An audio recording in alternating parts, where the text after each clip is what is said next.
যে আয়কর রিটার্ন যদি আপনি না দেন সেক্ষেত্রে প্রতিদিন আপনার 50 টাকা করে জরিমানা হবে। সার্টিফিকেট খুলেছেন, তো আপনাদের সামনে কিন্তু মহা বিপদ আছে। তো এই বিপদের কারণটা হচ্ছে কি, 2 সেপ্টেম্বর 2025 বাংলাদেশ প্রতিদিন পত্রিকায় একটি রিপোর্ট প্রকাশিত হয়েছে। সেই রিপোর্টে বলা হয়েছে যে দেশের প্রায় 35% টিনদারি বা যারা যে টিন সার্টিফিকেট করেছেন তারা রিটার্ন জমা দেননি।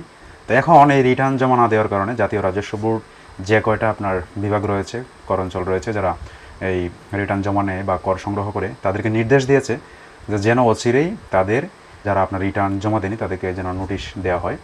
এখন আমরা আসলে কী কী বিপদে পড়তে পারি সেই বিষয়টা, আমরা যে বিপদে পড়তে পারি সেটা হচ্ছে সরকারি এমন 40টি সেবা আছে যেগুলো আপনি যদি নিতে চান সেই ক্ষেত্রে আয়কর রিটার্ন জমা দিতে হবে এবং সেটার একটা রিসিপ্ট কপি বা একটা প্রমাণক একটা দলিল থাকবে, সেটা হচ্ছে আপনাকে ওইখানে শো করতে হবে যে আমি এটা রিটার্ন জমা দিয়েছি। সেটা জিরো রিটার্ন হোক বা ট্যাক্স যদি কিছু টাকা দিয়ে থাকেন সেটাও সমস্যা নাই, হতে পারে, কিন্তু এটা আপনাকে দিতে হবে। যদি আপনি সেটা না দেন তো সেক্ষেত্রে কিন্তু আপনার কাছে এটা চাওয়া হবে।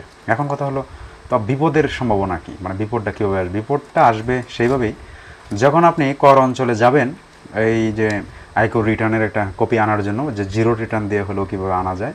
আয়কর রিটার্ন যদি আপনি না দেন সেক্ষেত্রে প্রতিদিন আপনার 50 টাকা করে জরিমানা হবে। তো এইভাবে 1 বছরের জরিমানা যদি বেড়ে যায় বা 2 বছরের হয়ে যায়, তখন সেই সংখ্যাটা কত হতে পারে সেটা একটা আনুমানিক ধারণা দিচ্ছি। তো প্রতিদিন যদি আপনার 50 টাকা জরিমানা হয়, আপনার মাসে হবে 1500 টাকা এবং বছর হবে 18,000 টাকা। তো বছরে যদি 18,000 টাকা হয় সেক্ষেত্রে 5 বছরে কত হতে পারে? 5 18 90, প্রায় 1 লাখ টাকার কাছাকাছি। তো 1 লাখ টাকা কিন্তু আপনার জরিমানা আসবে। যেহেতু আপনি টিন সার্টিফিকেট খুলেছেন, আপনাকে সেই জরিমানা দিতে হবে। এখন কথা হলো যে আমার তো ইনকাম নাই, আমি কেন ওই ধরনের জরিমানা দিব? আপনার ইনকাম নাই ভালো কথা, সেক্ষেত্রে আপনি তো রিটার্ন জমা দিবেন, সেখানে আপনি লিখে দিবেন সব কিছু, আপনার দেখাবেন যে আমার এই সম্পত্তিগুলো আছে এবং আমার এই ইনকাম সোর্স, এবং আবার যেগুলো ইনকাম হয় সেগুলো আবার আমার ব্যয় হয়ে যায়, সেক্ষেত্রে আমার কোনো আয় নেই। আয় যেহেতু নেই সেক্ষেত্রে তো আপনি ট্যাক্স দিতে পারবেন না বা দিবেন না। কিন্তু আপনি করলেন কি, যে কোনো ধরনের তথ্যই দিলেন না, আপনার কত ইনকাম কত ব্যয়, মানে আয় আছে কি নাই সেটা কোনো কিছুই বললেন না। জাস্ট আপনি মনে মনে একটা ভেবে নিলেন যে আমার তো ইনকাম নাই, আমি কেন দিবেন না ভাই? আপনার যে নাই সেটার প্রমাণও কিন্তু তাদের কাছে দিতে হবে। এখন আরেকটা বিষয় হচ্ছে যে জিরো রিটার্ন। তো জিরো রিটার্ন বলতে অনেকেই বোঝে এরকম যে সবগুলো একদম জিরো জিরো লিখে জমা দিয়ে দিলাম, না, এটাও হবে না। কারণ আপনাকে একদম স্পেসিফিক আপনার কী কী সম্পদ রয়েছে সবগুলো লিখতে হবে এখানে, এবং কী কী আয় করেন এখানে লিখতে হবে, এবং কী কী ব্যয় হয় সেটাও লিখতে হবে। লিখার পর আপনি এখানে যোগ বিয়োগ করে সব কিছু, তারপরে এখানে একটা জিরো বের করতে হবে যে আমার এখানে কোনো আয় নেই। এবং সেটা অবশ্যই সত্য হতে হবে, কারণ দেখা গেলো কোনো সময় যদি ইনভেস্টিগেশন হয়, তারা যদি এসে দেখে যে আপনি যে তথ্য দিয়েছেন সেটা ভুল ছিল, তখন কিন্তু আপনার জেল জরিমানা হয়ে যেতে পারে।